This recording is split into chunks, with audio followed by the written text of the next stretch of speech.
Bonjour, comme je l'ai dit dans mes précédentes vidéos, j'ai été diagnostiquée bipolaire et tout un tas d'autres choses. J'ai été hospitalisée 4 fois en psychiatrie et suite à ça, en fait, il m'est arrivé assez régulièrement d'aller à des groupes de parole qui étaient en fait destinés aux familles et aux proches. Voilà, je me suis un peu incrustée.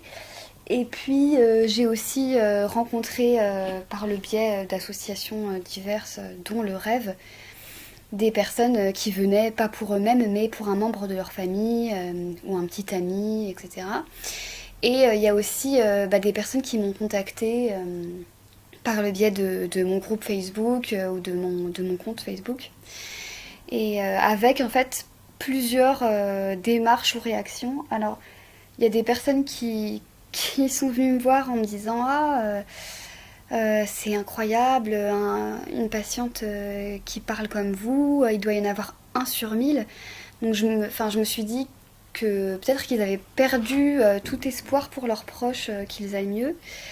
La deuxième chose, c'est des personnes ça va un peu dans le même sens, mais j'avais l'impression qu'elles projetaient énormément de choses sur moi, c'est-à-dire qu'elles venaient me parler et en fait avec un regard plein de pitié en se disant en me disant j'espère que ça continuera d'aller bien pour vous parce que j'avais dit que je prenais pas de traitement et que eux ils anticipaient déjà ma future rechute et donc c'était pas voilà, enfin je l'ai pas mal pris mais bon voilà.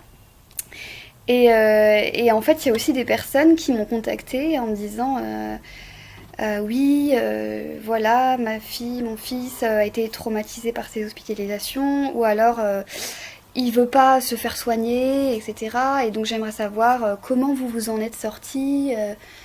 Alors ça déjà, moi j'ai dû expliquer de manière la plus délicate possible que je voyais pas trop de quoi il parlait quand il me disait de vous vous en êtes sorti, parce que, enfin voilà, pour moi ça correspond pas forcément à une réalité.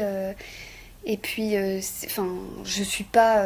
Enfin, voilà, j'estime qu'il y a des moments. Enfin, voilà, j'ai encore des difficultés dans ma vie, ce qui ne m'empêche pas de bien vivre, entre guillemets, enfin, d'avoir une vie qui est riche, pleine, etc. Mais bon, enfin, j'ai pas non plus envie de. J'ai pas du tout ni l'envie ni la possibilité de me poser comme un modèle et de dire voilà, il y a une recette, faut faire ça, ça, ça.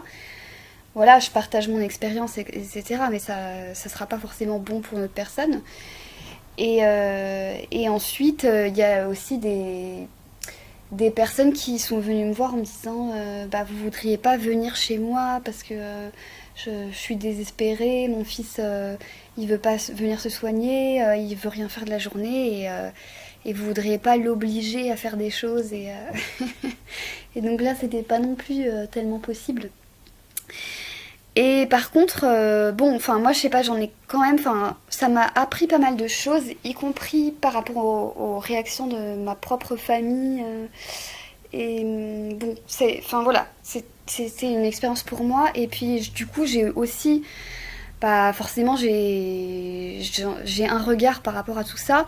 Et je sais pas si je peux vraiment me permettre de donner des conseils, mais en tout cas, j'ai observé différentes attitudes des parents du coup qui, en fait, beaucoup se sentent démunis, ne se sentent pas écoutés par la psychiatrie et en même temps, quelque part, nourrissent une certaine frustration et même parfois de la colère qui est un petit peu, disons, pas forcément toujours tellement consciente, mais mal masquée vis-à-vis de la personne qu'ils jugent en détresse ou malade. Et du coup, face à un enfant souvent majeur qui refuse d'aller voir un psy, il y a plusieurs attitudes. Alors il y a des parents qui du coup même vont faire une thérapie eux-mêmes, soit pour se soulager de leur angoisse, ou peut-être parce que des fois quand on est parent on se demande qu'est-ce que j'ai mal fait, etc. Ou peut-être qu'il y a encore d'autres raisons que j'ignore. Et après je me dis pourquoi pas, je trouve ça même assez mignon. C'est un peu un espèce de soin par procuration. Après, Bon, faut aussi dire que tous les parents font pas la démarche d'essayer de se renseigner à droite à gauche et qu'il y a des parents qui se remettent pas du tout en question aussi. Je pense que ceux-là, je les rencontre un peu moins. Et puis, il y a aussi, alors moi, c'est une solution qui me paraît catastrophique. J'ai entendu un certain nombre de parents dire que du coup, ils écrasaient le comprimé dans la nourriture de leur enfant, entre guillemets, mais des fois, c'est des grands enfants qui ont genre la trentaine et qui restent chez leurs parents, ou qui même reviennent habiter chez leurs parents. Et le fait, comme ça, d'être... Enfin, je veux dire, pour moi, alors ça c'est vraiment la pire des méthodes parce que imaginons que, bah, par exemple, les parents ne puissent pas le faire pendant un jour ou une semaine, si par exemple eux-mêmes ont des problèmes de santé ou doivent s'absenter ou qu'il arrive autre chose ou que la personne tout d'un coup bah, décide de quitter le domicile familial. Ça peut être extrêmement dangereux pour la santé de la personne.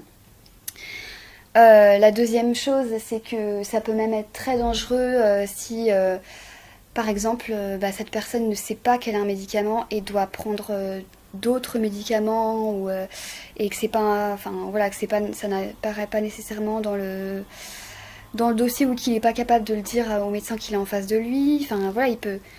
Et puis si, évidemment, bah, si la personne s'en rend compte. Là, c'est sûr que la relation de confiance, elle est absolument foutue. Et puis, en plus de ça, alors ça, c'est la médication qui est cachée, mais il y a aussi la médication qui est forcée, administrée par les parents. Et alors, il y a aussi des personnes qui viennent nous voir et souvent elles mettent du temps à l'avouer, mais en fait, il y a certaines personnes qui, bah, du coup, j'imagine hein, que ça doit être une grande détresse de voir quelqu'un qui avait sa vie, qui avait construit quelque chose, et puis là, tout d'un coup, ben, il se replie sur lui-même, il revient habiter chez ses parents qui n'ont pas forcément non plus les moyens de l'accueillir chez eux où ça peut les déranger, et puis ils voient la personne s'enfoncer, et du coup, bah, ils essaient de la forcer à aller mieux, et il y a des personnes qui font, bah, limite, ouvrir la bouche à leur enfant pour vérifier qu'ils ont bien pris le médicament. Et donc déjà, à l'hôpital, c'est un énorme traumatisme pour la plupart des gens qui ont vécu ça. Enfin, en tout cas, beaucoup témoignent que c'est très traumatisant. Mais alors quand c'est ta propre famille qui t'inflige ça, il y a vraiment des personnes qui témoignent que du coup, ils avaient l'impression d'être en prison dans leur propre domicile. Même parfois, ça peut être le conjoint qui s'en occupe pour sa femme. Enfin voilà, comment maintenir une relation de couple quand on fait subir ça et qu'on traite, c'est même pas comme un enfant, mais enfin voilà, que du coup la personne, enfin ça crée chez elle un énorme sentiment d'impuissance, après l'impression que la vie lui échappe, et puis énormément de colère aussi.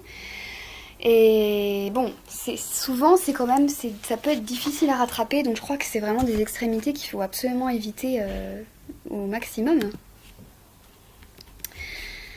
Ensuite, il y a aussi, voilà, il y a aussi autre chose, c'est qu'il y a des parents qui, bon, pensent faire bien et peut-être font bien, je ne sais pas, en se renseignant beaucoup sur les pathologies. Pour savoir, bah, surtout si ils ont l'impression qu'il n'y a pas de communication avec le domaine médical, avec les médecins, ils veulent savoir qu'est-ce qu'a mon enfant et tout ça, ou bien qu'il y a une relation de partenaire avec les médecins, mais ils se mettent à adopter le discours médical, et du coup à dire par exemple mon fils a fait un voyage pathologique, et en fait j'ai le sentiment que en fait ils perdent l'écoute attentive et compréhensive qu'on peut attendre d'une maman, le lien de confiance et de confidence qu'on peut avoir avec un frère et une sœur, un soutien sécurisant voilà, avec ses parents, et qu'en fait bah voilà, ça va être tout va être mis sous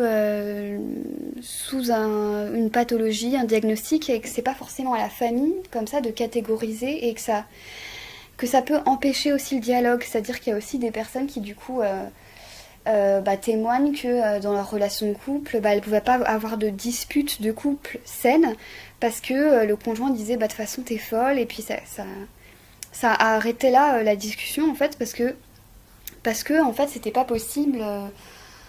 Bah, en fait ça devient impossible pour l'autre de se remettre en question, puisque tout va être remis sur la pathologie de la personne. Et puis, du coup, bah, ça empêche aussi bah, voilà, ce dialogue, de dire, mais en fait, qu'est-ce qui t'est arrivé pour que tu fasses telle ou telle chose est-ce que tu as peur? Est-ce que tu étais contrarié par quelque chose? J'aimerais comprendre, en fait. Et qu'on attend plutôt une attitude compréhensive, même si parfois elle peut être difficile. Voilà. Mais que ça me paraît être une meilleure solution. Euh, Ensuite, bah, j'imagine en plus que ça peut aussi être extrêmement désagréable pour les familles d'être dans ce rôle-là, en fait, soit de médecin ou de censeur, voilà. Après, par rapport aux choses qui, moi, enfin, ça me semblerait peut-être plus des attitudes peut-être qui seraient plus facilitantes, on va dire, par rapport à la communication. Euh, Certainement, dans certains cas, en fait, c'est très compliqué de voir la personne s'enfoncer, ou alors elle peut être très énervante, etc. Et puis, il y a aussi la personne qui peut être en grande souffrance, qui va en même temps avoir une attitude peut-être un peu ambivalente, qui va à la fois demander de l'aide et en même temps refuser l'aide qu'on lui apporte. En tout cas, c'est souvent ça peut être perçu comme ça par les familles. Mais du coup, bah peut-être que la solution ce serait de dire mais dans ce cas-là, est-ce que je sais pas Eric, tu peux me dire enfin en quoi je peux être utile et est-ce que tu peux réfléchir à la manière dont nous on peut t'aider et réfléchir à quel type de prise en charge tu souhaites. Si tu en as besoin ou pas déjà, mais dis-le nous. Enfin voilà, je pense que déjà établir, et ça, en fait, ça permet de dire oui, tu as un pouvoir d'action sur ta vie. Oui, on a compris que tu avais besoin d'aide, mais du coup, il va falloir nous dire comment le faire, parce que vu que tu refuses la manière dont nous on essaie de t'aider, bah dis-nous ce que tu souhaites. La deuxième chose, c'est que si la personne, elle expérimente des choses qui peuvent paraître à l'entourage pathologique, ben en fait, ce qui est peut-être important, c'est si la personne, ça entrave vraiment réellement sa vie, et pas nécessairement si c'est pas comme ce que les autres personnes expérimentent. C'est-à-dire, par rapport à l'entente de voix, il y a des personnes qui disent qu'elles entendent des voix qui les encouragent et qui les aident dans leur vie. Et donc essayer aussi d'accueillir ces choses-là et de pas nécessairement juger, de laisser aussi à la personne le choix de l'interprétation qu'elle veut mettre sur ce qui lui arrive. Et en fait, essayer d'éviter les interprétations sauvages et les conseils autoritaires. Voilà, je pense. Enfin, alors c'est vrai que les familles se sentent très souvent visées et puis s'insurgent contre ça parce qu'il y a aussi eu toute la psychanalyse qui disait c'est la faute de la mère et tout ça. Après, alors il faut que je retrouve les chiffres. Alors je ne sais plus, j'essaierai de retrouver ces chiffres-là, mais en fait le taux par exemple d'abus sexuels dans l'enfance pour les troubles bipolaires et certainement la schizophrénie et l'entente de voix, c'est absolument colossal en fait. Et on sait malheureusement que la majorité des abus sexuels sont intrafamiliaux, ce qui peut expliquer que, enfin, c'est pas la seule raison, mais parfois il peut y avoir un regard peut-être un peu suspicieux sur les familles, qui est, enfin, c'est pas forcément justifié évidemment parce que, enfin, les causes elles sont multiples. En plus, je veux dire, les enfants passent une très grande partie de leur temps d'éveil à l'école, dans d'autres lieux que dans le lieu familial. On sait aussi malheureusement que il peut y avoir des abus sexuels avec, ça peut être le frère, le cousin, etc. Enfin bon, mais ce qui est sûr, c'est que il y a, enfin moi franchement, toutes les personnes que j'ai rencontrées, elles avaient un vécu traumatique. Souvent, il y avait déjà des traumatismes datant de l'enfance, qui sont, ça peut être, c'est pas forcément les abus sexuels, hein, ça peut être énormément de choses différentes. Et puis une réactivation traumatique à l'âge adulte. Et honnêtement, enfin, personnellement, personne pendant mes hospitalisations ne m'a demandé mais qu'est-ce qui fait que vous en êtes arrivé là, qu'est-ce qui vous est arrivé. Personne ne s'est posé cette question, ni ma famille, parce que justement peut-être qu'ils étaient trop dans l'agressivité, peut-être parce qu'ils avaient malgré tout un sentiment de culpabilité contre lequel ils luttaient, qui était pas forcément entièrement justifié, mais voilà, c'est comme ça. Il faut aussi être capable, je pense, en tant que famille, non pas de se dire je suis toxique ou j'ai fait du mal à mon enfant et tout ça, parce que ce discours-là aussi, moi, je trouve irresponsable, et enfin voilà, il n'y a pas forcément à chercher de coupable comme ça, mais en fait d'être capable aussi de reconnaître ses propres émotions négatives. Il y a finalement énormément de personnes en fait que je rencontre dans les familles qui logiquement, enfin c'est normal, mais sont extrêmement angoissées, peuvent être dans une forme aussi de défaitisme parce elles se sentent impuissantes par rapport à la situation, de voir quelqu'un de leur famille en souffrance et tout ça, de pas forcément arriver à identifier le problème et tout ça, et en fait peuvent du coup elles-mêmes développer des troubles psychologiques ou en tout cas avoir énormément de colère en eux, de frustration. Et en fait, c'est vraiment, je pense que c'est vraiment très important, en tout cas. Oui, faut aussi être, je pense, quand on est une famille, prendre soin de soi.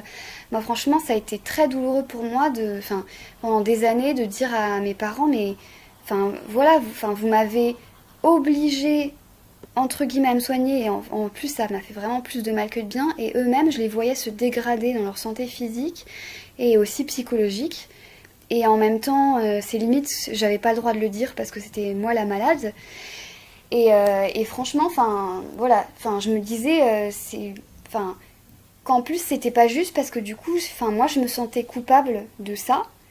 Et ça me faisait aller encore plus mal, et du coup la seule manière que j'ai eue de moi d'aller mieux, franchement, ça a été un moment de dire stop quoi. J'ai pas pu couper totalement les ponts parce qu'il y a eu d'autres circonstances, ça a été très compliqué. Mais, mais oui, clairement la coupure avec ma famille, ça m'a fait du bien pendant un moment, et ça voulait pas dire que je rejetais mes parents, voilà, c'était pas ça, mais c'était juste que des fois la relation elle est tellement elle peut avoir été tellement mise à mal par tout ce qui s'est passé, par les hospitalisations, par tout un contexte, qu'il y a un moment où la coupure elle est nécessaire, elle doit être acceptée, et ça veut pas dire que les uns abandonnent les autres en fait. Il y a un moment, des fois, il y a juste pas le choix, et ça peut être juste temporaire. Et ensuite, pour finir, évidemment, étant donné que je suis membre du Rêve, et que j'ai des groupes voilà, sur Facebook, le Rêve propose à la fois des groupes en présentiel et aussi des groupes qui sont en ligne. Il n'y a pas que le Rêve évidemment, il y a plein d'associations. Moi je peux que conseiller de suggérer, sans imposer, mais de suggérer à la personne de diverses manières. En fait, chaque situation elle est unique. Mais ça peut être, tiens, j'ai vu qu'il y avait telle association, par exemple le Rêve, ils sont pas du tout médicalisés, personne ne juge personne, on va jamais porter de jugement si un patient refuse ses traitements, ou au contraire, si un patient dit que ça lui fait du bien, tant mieux pour lui. Enfin voilà, on laisse vraiment les gens libres. Donc moi c'est pour ça que ça m'a correspondu comme association, c'est qu'il n'y a pas de dogmatisme. Après, il y a d'autres associations où les gens sont convaincus qu'il faut absolument un traitement. Voilà, après, moi, le truc, c'est que dans ces associations-là, j'ai vu des gens qui étaient ultra agressifs envers moi à partir du moment où je disais que je prenais pas de traitement, alors que eux-mêmes étaient en grave dépression et allaient très mal sous traitement. Donc, il y a aussi des gens que ça aide, mais voilà, chaque cas est unique. Ce qui est sûr, c'est qu'il faut clairement pas rester tout seul avec sa souffrance. Parce que je parle de la souffrance des personnes qui ont eu des diagnostics posés, ou en tout cas sont en détresse intense, mais aussi des personnes proches qui peuvent être finalement dans une détresse largement aussi intense. Donc voilà, je pense garder sa liberté d'esprit et de pensée, moi c'était très important pour moi. quelles que soient les personnes avec qui je me suis trouvée confrontée, mais en tout cas le fait de voir comme ça beaucoup de situations différentes et puis aussi de voir, par exemple, il y a une maman qui me disait, enfin voilà, je parlais aussi des mauvais conseils que pouvait donner l'entourage voilà, parce que aussi quand une personne comme ça une mère a son fils qui a un problème, soit certaines personnes peuvent peut-être l'accuser effectivement qu'elle n'a pas bien fait des choses, ou en tout cas c'est comme ça qu'elle le perçoit, ou bien donner des conseils du genre ah de toute façon ton fils tu devrais le laisser en institution, pourquoi tu t'en occupes, pourquoi tu te fatigues à t'en occuper comme ça. Moi je sais que enfin voilà, mes parents ont pu aussi recevoir ce genre de conseils, enfin voilà. C'est pas très agréable, ni pour les uns ni pour les autres. Et en fait, je pense qu'il faut aussi. Voilà, là, bon, je donne des conseils assez flous, assez soft. Mais de toute manière, les décisions, elles appartiennent voilà, à chacun en fait. Autant de la personne qui est en prise avec des idées délirantes ou autres. Malgré tout, j'ai vu une personne qui disait même quand je délire, j'ai 30 ou 40% de mon cerveau qui reste ancré dans la réalité. Donc j'aimerais qu'on s'adresse à cette partie saine et qu'on arrête de me dire de toute manière tu délires et de ne plus me considérer comme un être humain pensant. Donc voilà, moi je suis totalement en accord avec cette personne et je pense que aussi le fait de chercher toujours voilà, à s'adresser à la personne avec le plus de respect possible et en essayant de chercher justement le contact, ce qui la met en contact avec le réel. Après, si vous, il y a un moment où vous dites que vous n'êtes plus capable de gérer et que c'est trop dur, il y a peut-être d'autres moyens que l'hospitalisation sous contrainte qui existe. Franchement, moi je suis opposée dans la très grande majorité des cas au recours à la contrainte. Mais le fait, c'est effectivement d'aller se reposer sur des aides extérieures, des associations, ou même le fait de dire clairement, de dire à votre proche, moi là je peux plus gérer, je suis perdue, je ne sais plus quoi faire. Et d'être capable aussi de dire là c'est plus possible et tu me demandes l'impossible en fait. De lui faire comprendre que sa demande déborde et c'est beaucoup trop par rapport à ce que vous pouvez gérer. Et ne pas non plus le laisser tout seul là en disant mais voilà, moi je t'ai déjà dit, il y a des hôpitaux de jour, il y a des associations qui existent, contacte-les, si tu veux on le fait ensemble, si tu veux on y va ensemble. Mais je ne peux plus. En fait, on peut aussi s'autoriser à le dire et ne pas non plus être...